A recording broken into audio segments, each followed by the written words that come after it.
मसला ये है, रूह और जिस्म में अफजल कौन है, कौन ज्यादा आला है? तो अब ये देखा जाता है। क्या आप ये समझते होंगे कि सिर्फ रूह है और जिस्म नहीं है, तो क्या मतलब है रूह का?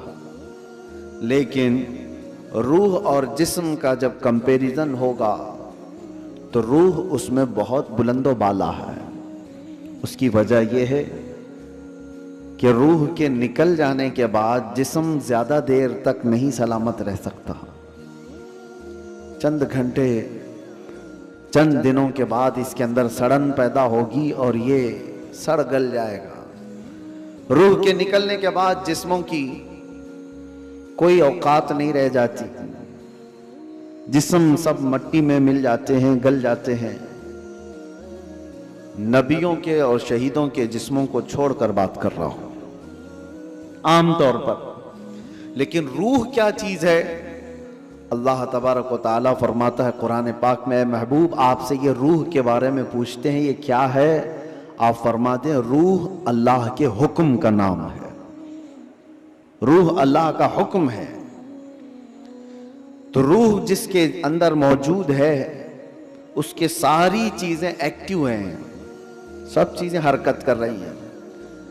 हत्ता कि आप सुनने की जो ताकत रखते हैं, इसलिए कि रूह आपके जिस्म के अंदर है, और मैं बोल रहा हूं ये ताकत है इसलिए कि रूह अभी मौजूद है। हाथ उठ रहा है, पैर चल रहे हैं, जुबान मजा चख रही है, आंखें झपक रही हैं, ये सारी हरकतें रूह के होने की वजह से हैं। रूह का ताल्लुक खत्म हो जाए तो जिस्म ये सारी हरकतें नहीं कर सकता। अब मैं आपको बता रहा हूं, थोड़ी सी चीजें आप तवज्जो ले लें। रूह जब हमारे जिस्म के अंदर है तो हम क्या क्या कर सकते हैं, और रूह निकल जाने के बाद क्या नहीं कर सकते, ये दिमाग में रखिए आप। एक मुर्दा ना हाथ उठा सकता है, ना पैर उठा सकता है, ना आंख खोल सकता है, ना जुबान से चख सकता है, कुछ नहीं कर सकता। लेकिन रूह होने के वक्त आप भी और हम भी क्या क्या कर सकते हैं? हम अपना हाथ भी उठा सकते हैं, पैर से जहां तक चाहे चल सकते हैं, बोल सकते हैं, सुन सकते हैं, देख सकते हैं, सब है। रूह होने के वक्त इतना सब जो कर सकते हैं, ये इतना ही नहीं, बल्कि मैं आपको बता देता हूं, उस रूह की अगर कोई तरबियत करता है तो ये रूह उसको इतनी ताकत अता करती, इतनी कि वो जो सामने हरकतें हो रही हैं हाथ पैर हिलाने की, ये बढ़ते बढ़ते बढ़ते इतनी हो जाती है कि इसके लिमिटेशन ही नहीं है। रूह उसको इतनी ताकत पहुंचाती है कि आज रूह मेरे अंदर है, मैं सामने की दीवार तक देख रहा हूं, और रूह ताकतवर हो जाए तो हो सकता है वो मशरिक में बैठकर मगरिब के हालात को देख रहा हो, वो शुमाल में बैठ करके जुनूब के हालात देख सकता है। रूह की ताकत जब बढ़ जाती है तो हो सकता है आज मेरा हाथ जितना लंबा है वहां तक की चीज छू सकता हूं, पकड़ सकता हूं। लेकिन रूह की ताकत जब बढ़ जाती है तो बैठे बैठे मदीने तैयबा से मुल्के शाम में भी किसी की मदद कर सकता है। अब मैं आता हूं उसी गुफ्तगू पर। तो फिर मेरे अजीजों, रूह की तरबियत के लिए क्या करना चाहिए? पूरे दुनिया भर के आप दूसरे मज़ाहिब में भी देखेंगे, रिलीजियंस, वो लोग भी तपस्या कर रहे हैं, आत्मा की शक्ति हासिल कर रहे हैं। अल्फाज अलग है, और वो पावर ऑफ सोल कहते हैं क्रिश्चियन लोग, हिंदू लोग आत्मा की शक्ति कहते हैं।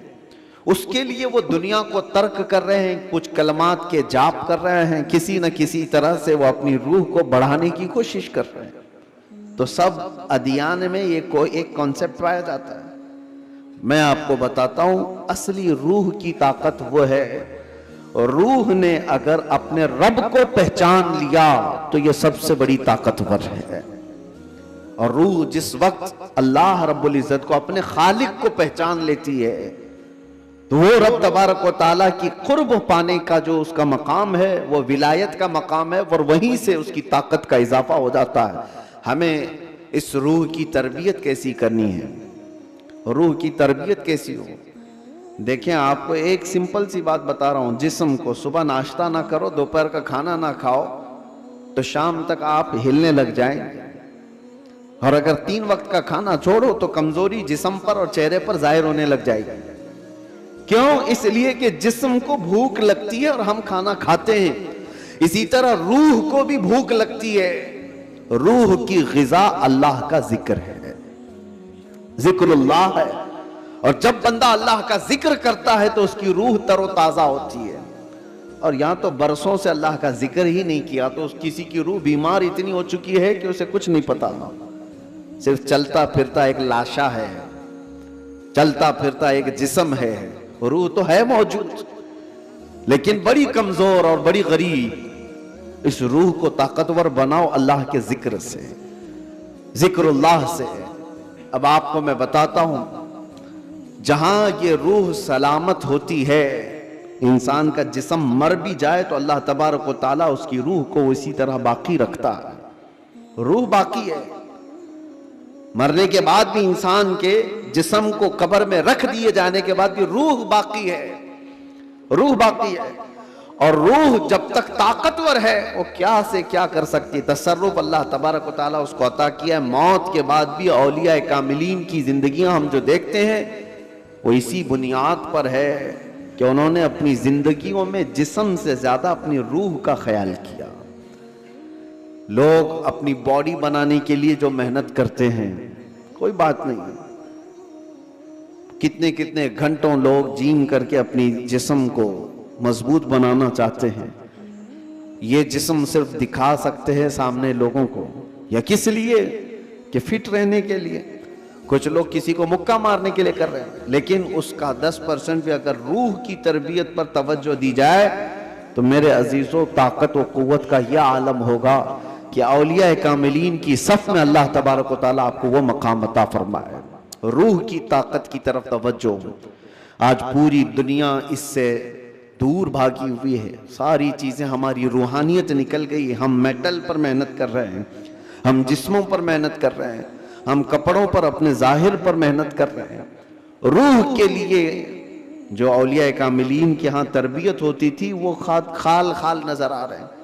पहले खानकाहों में, जानते हैं आप, माररा मुतहरा हिंदुस्तान की बहुत बड़ी खानकाह है जहां से आला हजरत भी बैत हुए थे। इमाम अहले सुन्नत मुजद्दिद दीन व मिल्लत जहां से बैत हुए, वो खानकाह सादात की, आले रसूल वहां पर हैं।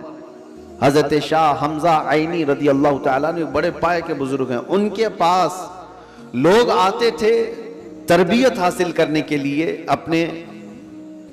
अपने जिंदगियों को संवारने के लिए, यही रूह की तरबियत के लिए। तो उनको क्या क्या कराया जाता था पता है? सबसे पहली चीज उनकी तरबियत ये होती थी कि जो चीज तुम्हारी जिंदगी में हावी होने की कोशिश कर रही है उससे अपने आप को छुटकारा दिलाना।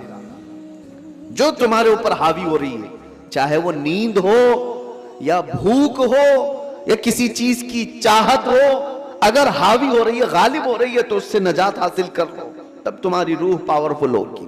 वरना तुम गुलाम बन करके रहोगे, अपनी ख्वाहिशों के गुलाम बन करके रहोगे। अभी मन किया बिरयानी खाने का, भाग कर चले गए, तुम ख्वाहिश के गुलाम हो, तुम जाहिरी चीजों के गुलाम हो।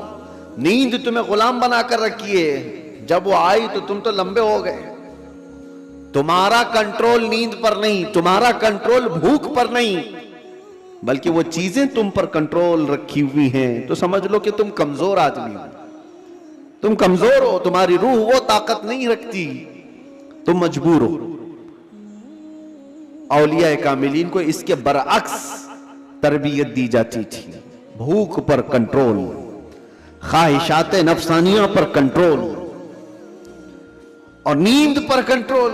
हत्ता कि मैं आपको बताऊं, हजरत शाह मीना रहमतुल्लाह ताला अलैह लखनऊ के बहुत बड़े बुजुर्ग हैं, वो जब रात को इबादत के लिए खड़े होते, इंसानी फितरत का तकाजा है कि नींद तो आती है, लेकिन वो ये चाहते थे कि नींद इंसान की जरूरत है, उसको भी मैं अपने ऊपर गालिब होने नहीं दूंगा। मैं जब चाहूं सो जाऊं, लेकिन नींद जब चाहे तब मुझे ना सुलाए। नींद मेरी हाकिम नहीं, मैं उस पर हाकिम हूं। आपने क्या किया जानते हैं? रात को इबादत के लिए रोजाना खड़े हो जाते थे। एक दिन ऐसा हुआ कि झपकी आ गई और गिर गए। इसका इनको इतना अफसोस हुआ कि इबादत में नींद ने मुझे अपना गुलाम बना दिया। अल्लाह रब्बुल इज्जत की इबादत से मुझे नींद ने धोखा ऐसा दे दिया कि मैं गिर गया, उसका गुलाम हो गया। उसके बाद से रात को जब खड़े होते थे तो नमक में सलाई डालकर अपनी आंखों पे सुरमा लगाते थे। नमक का सुरमा लगाते। आम सी बात नहीं, सुनने में आपको आसान लग रहा हो। नमक के 2 तिनके भी अगर आंख में चले जाएं तो क्या हालत करते हैं। लेकिन हजरत शाह मीना फरमाते हैं कि नमक को पूरी तौर पर आंखों पे लगाते तो उनकी आंखों से खून जारी हो जाता था। लोग कहते भी थे कि आंखें सुर्ख होकर खून बहती थी, बहाती थी। आपसे कहा जाता कि आप इस तरह से आंखों को सख्ती कर रहे हैं। आप कहते इन आंखों की वही सजा है जो मुझे मेरे रब से दूर कर रही हो। नींद का गलबा मुझे ला करके अपना गुलाम बनाती हूं। ख्वाहिशात के लिए भी उन्होंने ऐसा ही किया है। अपने ख्वाहिशात पर कंट्रोल जब तक आदमी नहीं करता, उसकी रूह ताकतवर नहीं है, उसकी रूह कोई ताकत नहीं रखती, वो कमजोर आदमी है। इसीलिए मेरे अजीजों, मैं जो बात कर रहा था, हजरत शाह हमजा आईनी, इनके यहां जो लोग आते थे, कुछ तो पंडित भी आते थे, जोगी भी आते थे तपस्या करने के लिए कि सूफी संत हैं। इनके यहां जो तरबियत होती है वो बहुत आला दर्जे की होती है। आप ये कहते थे कि इंसान सबसे ज्यादा किन चीजों का मोहताज है? खाने का, पीने का, सोने का, यही सब चीजें ना। इस पर तो वो कंट्रोल करा ही देते थे। कोई कोई ऐसा उनके पास मुजाहिद होता, रियाजत करने वाला, कि 3 दिन 4 दिन तक बगैर खाए पिए इबादत में मसरूफ रहते, कुछ भी नहीं। और ये पॉसिबल है क्योंकि अल्लाह ने इंसान की बॉडी को फ्लेक्सिबल बनाया है। इसको जैसा बंदा ढालता है वैसा जिस्म बनता है। कोई चीज इम्पॉसिबल नहीं है। बुजुर्गों ने ये तरबियत किया। अब एक मकाम ऐसा आया कि खाने पीने की बात तो छोड़ो, ये जो मोहताजी है, जो भूख लगती है, इससे तो उन्होंने किनारा कर लिया। एक शागिर्द ने उनसे कहा कि हुजूर, खाने से तो हम मोहताज नहीं है, जब हम चाहेंगे खा लेंगे। भूख हमको गुलाम नहीं बना रही याद, प्यास भी हमको गुलाम नहीं बना सकती, लेकिन ये जो सांस लेते हैं इसके तो हम मोहताज हैं। सांसों के बगैर तो रह नहीं सकते। आपने फरमाया मैं वो भी तरबियत तुम्हें करा दूंगा, उसकी भी तरबियत करा दूं। तो हबसे नफ्स औलिया कामिलीन के यहां, मैं तसव्वुफ की बात कर रहा हूं, एक तरबियत ये भी है उनके यहां, हबसे नफ्स। हबसे नफ्स या हबसे दम जिसको कहा जाता है, क्या है? उनको सांस रोकने की तरबियत दी जाती थी। सांस रोक लो अपनी, आप अपनी नाक और मुंह बंद करके देखो कितनी देर रोक सकते हो, शायद 1 मिनट, क्योंकि आदत नहीं है। 1 मिनट से ज्यादा अपने नाक और मुंह को पकड़ नहीं सकते। लेकिन तरबियत के बाद माररा मुतहरा की तारीख में है, हजरत शाह हमजा आईनी की बारगाह में जो तरबियत पाते थे, उनको सांस रोकने की जो तरबियत दी जाती थी, फजर के बाद वो सांस को रोकते थे तो जोहर तक लेकर जाते थे, जोहर तक।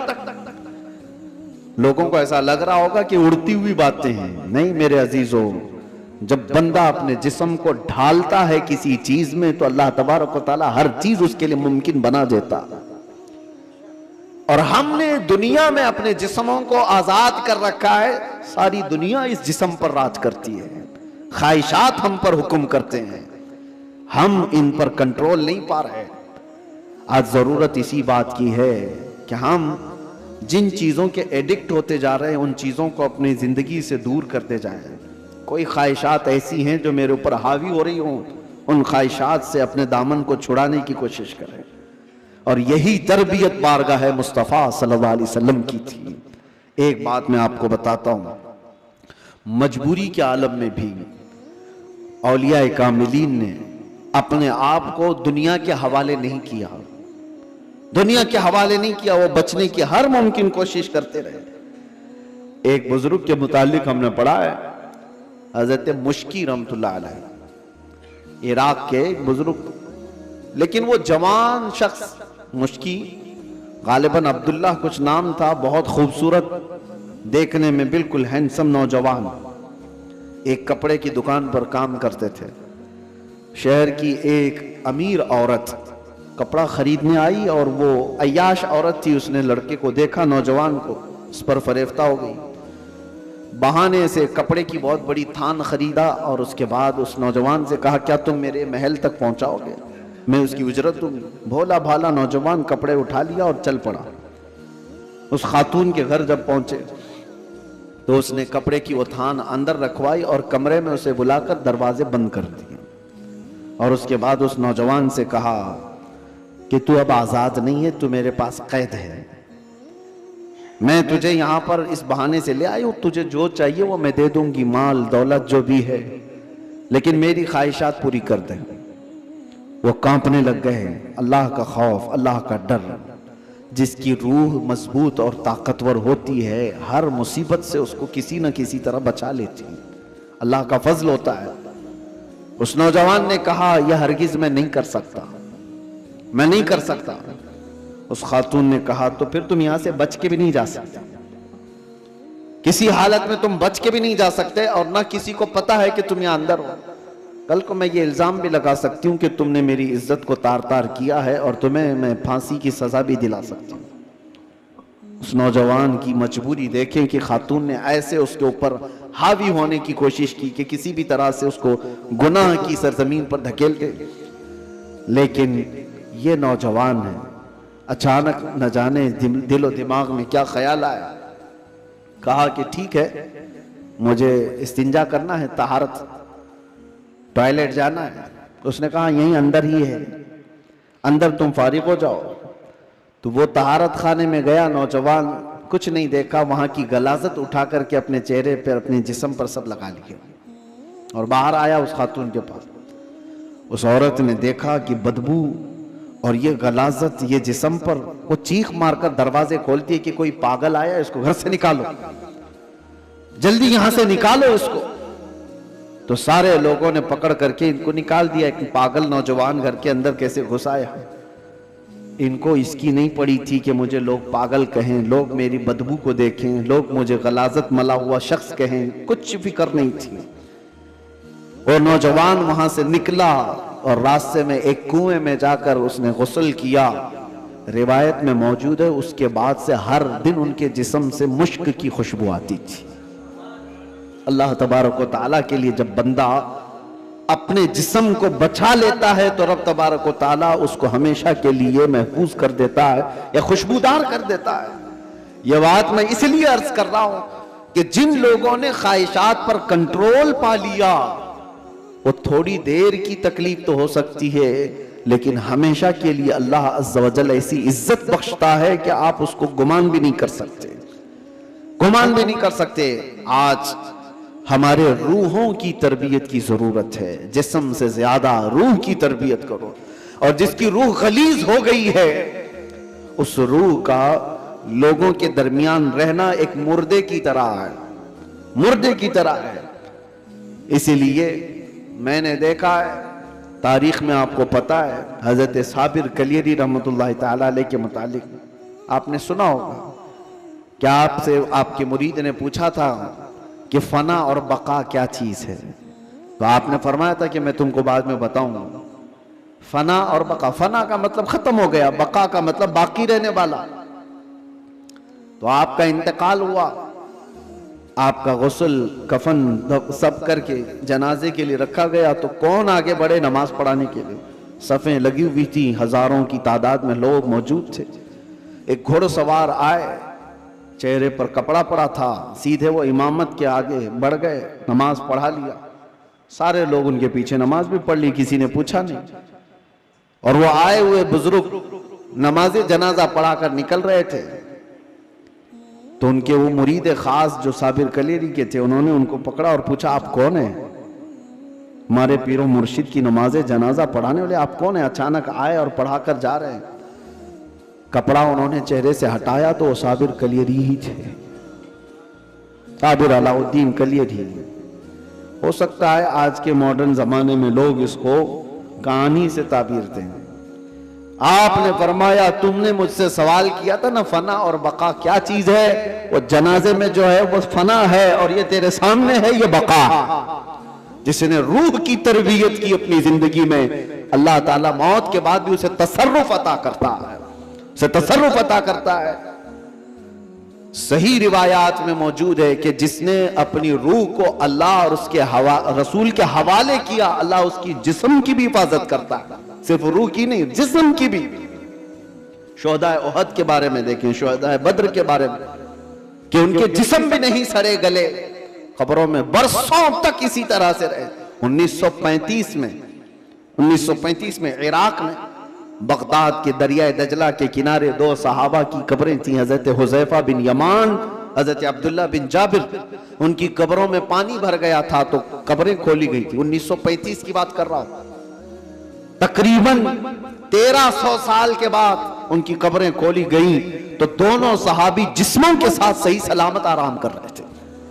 अखबार की कटिंग भी आज भी लगी हुई है, इराक में मौजूद है। 1935 बहुत दूर की बात नहीं कर रहा हूं, 100 साल नहीं गुजरे, अभी 90 साल पहले की बात। उनके जनाजे वहां से उठाए गए और बगदाद से 35 किलोमीटर दूर ले जाकर हजरत सलमान फारसी की कब्र के बगल में उन दोनों को दफन किया गया। ये तारीख मौजूद है। वो सहाबा जिनकी कब्रों में उनके जिस्म 1300 साल तक बाकी हैं। कहना यह है जिसने अपनी रूह को अल्लाह के हवाले कर दिया, अल्लाह उसके जिस्म की भी हिफाजत करता है। और जो सिर्फ जिस्मानी ख्वाहिशात के लिए जी रहा है, उसके जिस्म का हाल तो यह है, इधर रूह निकली उधर जिस्म में बदबू शुरू हो गई, इधर रूह निकली जिस्म फलना फूलना शुरू कर दिया। अजीजा ने गिरामे वकार, हमारे इन जिस्मों की औकात कितनी है मैं आपको बताता हूं। गुफ्तगू को समेटते हुए सिर्फ इतनी बात अर्ज करूं। कहा गया है कि कब्र में हमारी तख्तियां बंद करके जब लोग चले जाते हैं कब्र की मिट्टी में, आपको अंदाजा है, आप मुंबई के कब्रस्तानों को देखते हैं और बहुत जल्दी यहां कब्रें खोली भी जाती हैं, लेकिन जहां नहीं खोली जाती वहां के लिए भी मैं बता रहा हूं, दफन करके चले जाने के बाद एक दिन के अंदर, सिर्फ एक दिन, 24 घंटे जब गुजर जाते हैं तो पेट में का और दिमाग में का पूरा पानी पीप के जरिए से या किसी तरह से उसके नाक और मुंह से बाहर निकल जाता है, उसके कानों से सब निकल जाता है। और उसके बाद दिन जैसे जैसे गुजरते जाते हैं, अगर कब्र के हशरात यानी कीड़े मकोड़े उसके जिस्म को खाने लग गए तो बहुत जल्दी वो गलना शुरू कर देता है। 3 दिन के अंदर पेट फट जाता है और पेट के फट जाने के बाद जो ताफुन निकलता है उसकी चीजें सब उसकी बाहर हो जाती हैं। और उसके बाद 9 दिन गुजर जाते हैं या 10 दिन गुजर जाते हैं तो जिस्म की सारी चमड़ी पक जाती है, पूरी चमड़ी, चाहे उसको जितनी भी हिफाजत से रखा जाए, रूह ने साथ छोड़ दिया है तो अब जिस्म तरतीबवार एक एक चीजें इसकी खत्म होती चली जाती हैं। इसके नाक से, इसके कान से, इसके मुंह से गूदा बाहर निकल आया, पेट फट गया, अब चमड़ी गलने लग गई। फिर उसके 40 दिन गुजरने वाले होते हैं कि हड्डियां सब बाहर निकलने लग जाती हैं, दिखती हैं, हड्डियों का इजहार हो जाता है, चेहरा किसी हद तक रखा जाता है। कहा गया कि महीना गुजर जाता है तो कि उसकी आंखों की पुतलियां भी बाहर निकल जाती हैं। महीना 2 महीना गुजरता है कि उसके बाद फिर जिस्म के अंदर जितनी नरम चीजें थी सब निकल जाती हैं, फिर ढांचा बाकी रह जाता है और ढांचा, हड्डियां भी अपने आप में टूटने लग जाती हैं। उसके पैरों की हड्डियां उसके कमर से अलग हो जाती हैं, उसके घुटने से उसके रान की हड्डियां अलग, उसके बाजुओं की हड्डियां अलग। इसीलिए 6 महीने साल भर के बाद जब आप कब्र को दोबारा खोद रहे होते हैं तो पूरा ढांचा किसी को नहीं मिलता, किसी की घुटने की हड्डी, किसी के सर की खोपड़ी और किसी के पैर की हड्डी, यही सब चीजें मिलती हैं, जिस्म सब छोड़ चुका होता है।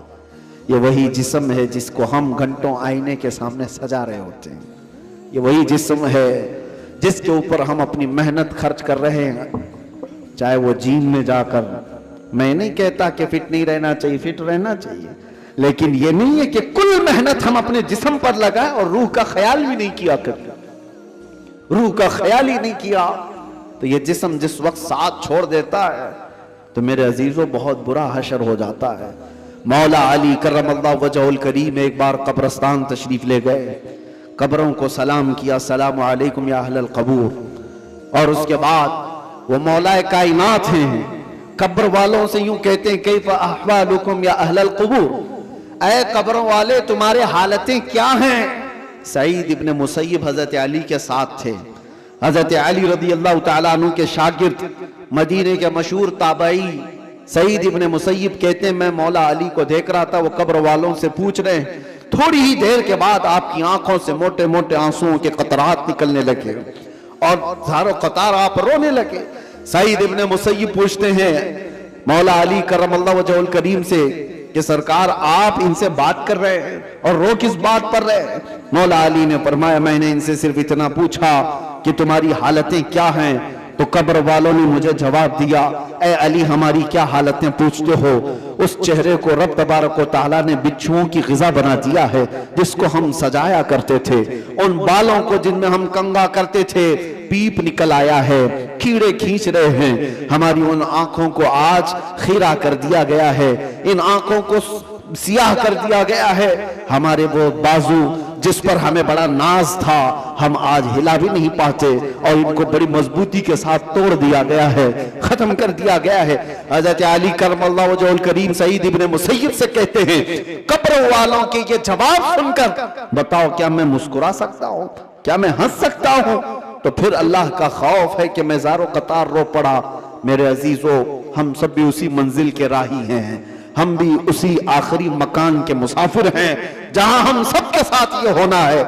इसलिए जब तक रब तबारक व तआला ने हमारे जिस्म में रूह बाकी रखा है, इस रूह की तवज्जो करो, इसकी तरबियत करो, वरना वक्त गुजर जाने के बाद कुरान पाक में है कई ऐसे लोग हैं जो कहते हैं रब तआला से, क्या कहते हैं लौ कुन्ना नुरद्दु, ऐ अल्लाह अगर काश एक बार हमको तू लौटा दे, कुन्ना नअमल, हम बहुत अच्छा अमल करेंगे, अमलन सालिहा, हम नेक बन करके आएंगे।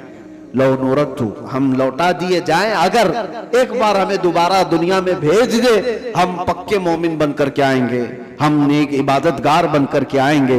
रब ताला फरमाता है कल्ला, हरगिज नहीं, जो वक्त था वो बीत चुका, अब अमल का वक्त नहीं, अब सिर्फ हिसाब का वक्त है, अब सिर्फ हिसाब का वक्त है। इसीलिए अरबी में एक मकौला मैं पढ़ता था अपने तालिब इल्मी के जमाने में, मैंने तो अपने सिराने पर उसको लगाया हुआ था, हासिबू कब्ल अन तुहासबू, अपना हिसाब पहले पूरा कर लो इससे पहले कि तुम्हारा हिसाब लिया जाए। अपना कैलकुलेशन पूरा करेक्ट करके रख लो कि इससे पहले कि तुम्हारा हिसाब लिया जाए। अजीजा निगरानी, आज हमारी जिंदगियां ऐसी हैं, हम इनकम टैक्स के डर से तो अपना हिसाब पूरा सही करने की कोशिश तो करते हैं, सीए को दे दिया, उसको दे दिया, सबसे पूछताछ करके कि कहीं कोई लूप होल्स ना रह जाए ताकि हम पकड़ में ना आए।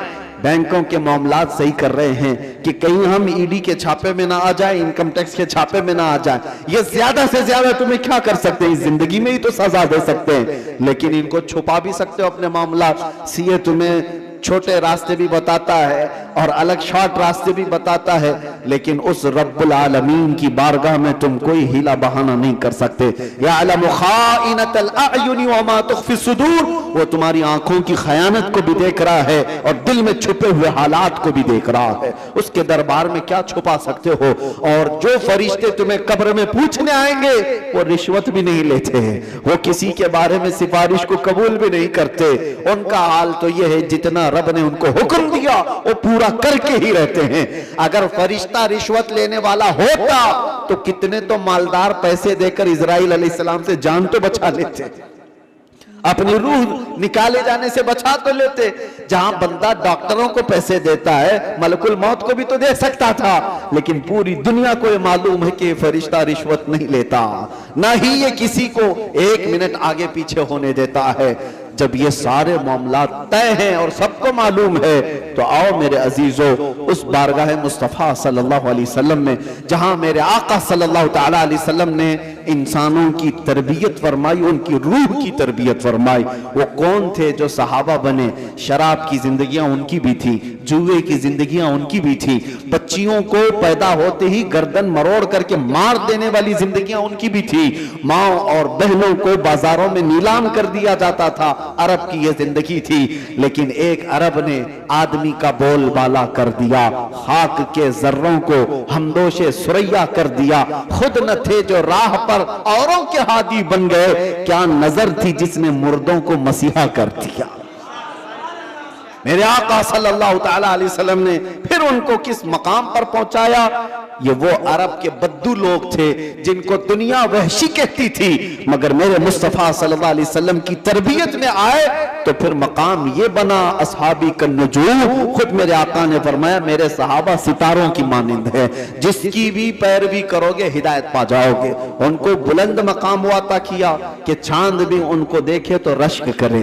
वो मकाम मेरे आका की उस जलोत खाने में, उस खलवत कदे में हुआ है। इसीलिए दुनिया की यूनिवर्सिटियां, दुनिया के स्कूल जिस्म तो बना सकते हैं और मदीने का दरबार तुम्हारी रूह को बनाता है, रूह को बनाता है। बारगाह मुस्तफा सल्लल्लाहु अलैहि वसल्लम में हम अपने आप को सरेंडर करें। और इसीलिए मेरे आका ने फरमाया ला युमिनु अहदुकुम हत्ता यकून हवाहु तबअन लिमा जितु बिही। उस वक्त तक तुम में से कोई भी मोमिन नहीं हो सकता जब तक अपनी ख्वाहिशात को मेरी मर्जी के मुताबिक ना बनाते। जब तक आप अपनी ख्वाहिशात को रसूलुल्लाह की मर्जी के मुताबिक नहीं करते, तब तक तो पक्के मोमिन भी नहीं हैं। इसीलिए आज ये अहद करो कि हमारा जीना मरना हुजूर की मर्जी के मुताबिक होगा। हुजूर पाक की मर्जी के मुताबिक हो तो फिर रूह भी ताकतवर होगी। इसीलिए मेरे मुर्शिद ने कहा जिंदगी ये नहीं किसी की किसी के लिए, जिंदगी है नबी की नबी के लिए। अरे ना समझ मरते हैं जिंदगी के लिए, जीना मरना है सब कुछ नबी के लिए। या रसूल अल्लाह दहन में जुबान तुम्हारे लिए, बदन में है जान तुम्हारे लिए। हम आए यहाँ तुम्हारे लिए और उठे भी वहां तुम्हारे लिए। जब बंदे का ये अकीदा बन जाए तो फिर देखो उसकी जिंदगी में इनकलाब कैसे आता है। रब तबारक व तआला हम सबको हमारे कमजोर जिस्मों से नजात अता कर मजबूत रूहानी ताकत अता फरमाए। मौला करीम हमारी आंखों में नूरे मुस्तफा अता फरमाए, हमारे दिल को वसवसों से महफूज फरमाए, हमारे बाजुओं में कुव्वत हैदरी अता फरमाए। मौला करीम इस पूरी उम्मत को इस्लाह की तौफीक अता फरमाए। रब्बल आलमीन हमारे दरमियान सलाहुद्दीन पैदा फरमा, हमारे दरमियान खालिद इब्ने वलीद के नक्शे कदम पर चलने वाला जवान अता फरमा, सहाबा का सच्चा शहदाई अता फरमा, गौस व ख्वाजा का गुलाम हमारे खानदानों में अता फरमा। रब्बल आलमीन हमारी जुमा को कबूल फरमा, हाजिरीन के सजदों में लज्जतें अता फरमा। व आखिर दावाना अनिल हम्दुलिल्लाहि रब्बिल आलमीन। अस्सलामु अलैकुम।